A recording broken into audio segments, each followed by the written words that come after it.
Takeshi Hanpita is a samurai of the Tosa domain in the 18th century. He is considered a great warrior and is respected by many. However, one day, he is accused of a crime and thrown in jail. It is yet to be revealed what his crime is, but he is scheduled to be executed. One morning, Takeshi wakes up and is not in jail anymore. He is shocked because he clearly remembers going to sleep last night. On looking around, he realizes he's in an entirely unfamiliar place that consists of people in strange clothing and massive buildings. It turns out he has somehow time traveled 150 years into the future. He doesn't comprehend this and thinks he has been transported into a different city. The passers-by look at him strangely and assume he is cosplaying as a samurai. While wandering around the foreign place, he is almost hit by a speeding bus. It surprises him to the core because he has never seen something so fast. Somewhere nearby, high schooler Tora is showing off his new motorbike to his girlfriend, Haruka. They are approached by Takeshi, who asks them for directions to his village. Tora, in turn, asks him about his cosplay, which offends Takeshi. Haruka, on the other hand, starts filming him, amazed that he looks like a real samurai. After the interaction, Takeshi walks into a grocery store and picks up an apple. He tells the manager that he doesn't have any money, but promises to pay later. The manager is so stunned by this that he lets him take it. Outside, Takeshi enjoys the sweet apple that is unlike anything he has ever eaten. A policeman approaches him and asks him to come to the police station because he was accused of shoplifting. When the officer tries to get forceful, Takeshi easily defends himself. As a result, more policemen come after him. Haruka sees him running and films the interaction before uploading it to her social media. Meanwhile, Takeshi falls unconscious in front of a house that belongs to a private preschool teacher named Saiki. When he opens his eyes again, Saiki informs him that he has been unconscious for 2 days. The police came looking for him, but the teacher sent them away, since stealing an apple is not a big crime. Takeshi shows his thankfulness by doing a complete bow. He also introduces himself as Samurai Takeshi Hanpita. Saiki remembers him from history textbooks, but assumes it is only a coincidence. Takeshi shaves his beard with a razor for the first time and is baffled by it. Similarly, many small things in the new world surprise him, but he still doesn't question if he is in the same timeline. But then, on being asked his birth date, Takeshi reveals he was born in the 18th century. This confirms Saiki's suspicion, and he tells Takeshi what the current date is. Both of them are shocked, but do not know what should be done next. In the following scene, we see Takeshi cleaning the house to help Saiki. He is amazed by the washing machine and its efficiency. It turns out Tora is Saiki's grandson and lives in the same house. Thus, Takeshi and Tora also have to live together, which Tora is not happy about. Tora and Haruka meet at a restaurant and find out the video of Takeshi has millions of views. Haruka likes the samurai, which makes Tora hate him even more out of spite. They are also familiar with Takeshi of the 18th century, but they do not believe the person they are with is the real Takeshi. Meanwhile, Saiki and Takeshi buy an apology gift for the convenience store manager in turn for the apple he took. Then, they go to a restaurant where Takeshi enjoys delicious food, which is unlike anything he has ever tasted. When asked what he wants to do in life, he says he will eventually find a way to go back in time. Till then, Saiki requests him to be a teacher in his preschool. The next day, he is introduced to the preschoolers, who are excited that they get to meet a real samurai. As days pass by, they teach him how to use a smartphone, take him to the store, teach him indoor fishing, invite him to their basketball game, and so on. Meanwhile, Takeshi teaches them the importance of sticking together in times of need and other lessons he learned throughout his life. Let's be honest, these kids have iPads. Takeshi probably doesn't have much to bring to the table. He eventually becomes so famous that the children's mothers start flirting with him. They bring him cupcakes and sweets, trying to impress him. But Takeshi is watching his figure and has a wife back in the 1800s who he is loyal to. A flashback shows us the time he and his fellow disciples, Ryoma and Kichi, were insulted by a man named Toyo. He was a high-ranking samurai, filled with pride and hatred for everyone lower than him.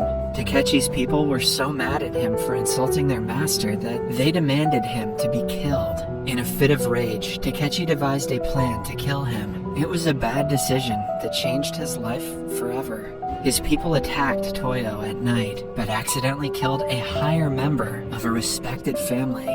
Because of this, he was imprisoned and scheduled to be executed.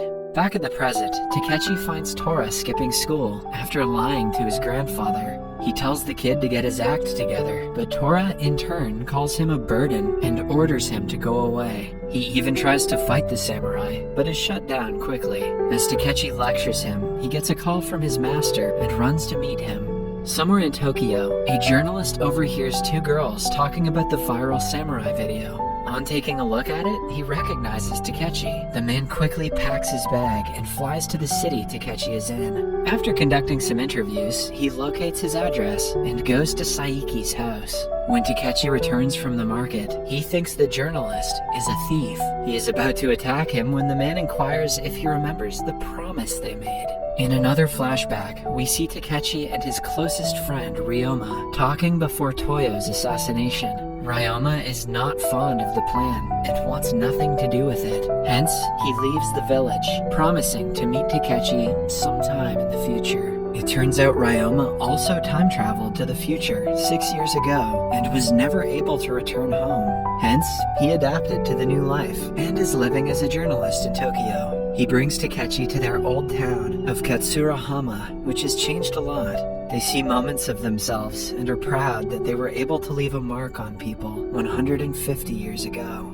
While walking by the sea, Ryoma reveals how much he wants to return to his old town. He has given up hope after so many years, but Takechi still thinks going back in time is possible. He sees his disciples running to him, but it turns out they are only in his imagination. After that, the duo goes to a restaurant and talks over food. Since Ryoma has lived in the future longer than Takechi, he has been able to research how their lives ended in the 1800s. He discloses that Takechi committed the unthinkable because of the guilt of killing an innocent man, and Ryoma was assassinated 6 years later in a different town. They even go to their graves and confirm the stories. Takechi is still paranoid about the future of their town and its people, but Ryoma tells him it doesn't matter anymore. They are 150 years in the future, and people now live in peace and harmony, so they shouldn't think about the past too much. When asked about his wife, Tomi, Takechi finds out she lived for 8 more years and died of natural causes. He doesn't like to talk about her, solely because he misses her very much. Suddenly, he notices Tora being dragged by a bunch of men. He is being bullied for money by the neighborhood thugs. When Tora insists that he doesn't have any, he is beaten and insulted. Just then, Takechi and Ryoma arrive and ask the leader of the gang to let Tora go. Initially, the gang makes fun of Takechi for wearing traditional clothing, but become furious when he refuses to back down. There are 15 of them against the 2, but Takechi asks Ryoma to stay out of the fight. He uses a metal pipe to fight them and defeats them all in no time. In the end, only the leader is left, who runs away, screaming.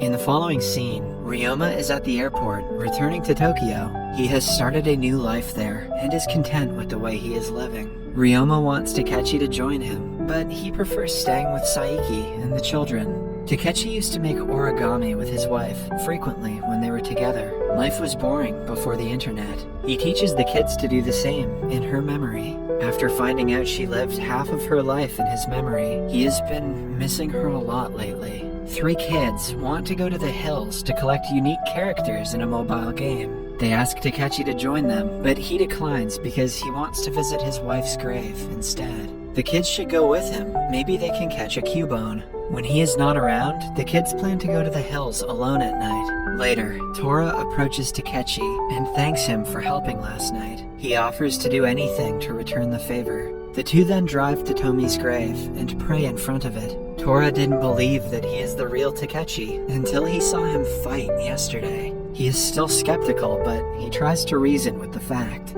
Somewhere in the hills, 3 of Takechi's students go into the woods to look for characters in a mobile game. They enter a restricted area, confident that they will find a way back. Meanwhile, Takechi and Tora are together, enjoying ice cream. Tora finally asks him if he is a real samurai and claims that he wants to be his disciple. Takechi accepts him as one and asks him to be ready to exert himself for his country. On his way back home, Takechi insists on walking while Tora rides his motorbike. When it gets dark, a crowd of people gather outside Saiki's home, looking for the lost children. Their mothers are worried because the kids have been gone for more than 5 hours. As they are about to organize a search party, a police officer arrives, looking for Takechi. It turns out that the thugs he beat up yesterday filed a complaint against him. Tora tells the officer what happened, but Takechi still has to be taken to the police station when he arrives. Tora goes looking for him and finds him on his way back home. When told about the missing kids, Takechi remembers they wanted to go to the hill. Meanwhile, the boys are about to give up until they recall Takechi's lessons. They know if they stay together and try their best to survive, they will eventually be found. Then, they think of an idea to leave clues around the jungle, so people who come to their rescue know where they are. A while later, Takechi arrives and finds the clues. After following them for a while, he sees the kids and is proud that they were brave in the time of crisis. They reunite with their mothers, who are beyond thankful to Takechi. However, the policeman then comes forward to arrest him. The children try to stop the officer, which causes a distraction, giving Tora a chance to drag Takechi outside. They drive away on his motorcycle, but are suddenly hit by a vehicle. Tora composes himself and looks around to see that Takechi is missing. After that day, the samurai never returns. The family eventually comes to terms with the fact that they will never meet him again. Tora and Haruka go to one of Takechi's monuments to pay respect. Although they cannot meet him anymore, the couple is glad they got to know him. Then, one day, Saiki gets a call from the owner of a reputed bank. He discloses that someone has left a letter for him long before he was even born. When the letter was first found, it came as a surprise to the owner, but he knew he had to give it to his true receiver. In the letter, Takechi has thanked Saiki for his kindness and told them that he is right where he is supposed to be. He has also drawn a picture of the preschoolers and mentioned that Tora is his last disciple. It is clear that after disappearing on the day of the accident, he was transported back in time. Looking at the letter, Tora sheds a single tear. Then, we see a flashback of what happened after Takechi returned to the past. He writes a letter for his wife and for Saiki, the latter saying that it should only be opened after 150 years. His enemies mock him because he is about to be executed, but he has already found peace, knowing that the world will eventually turn into a better place.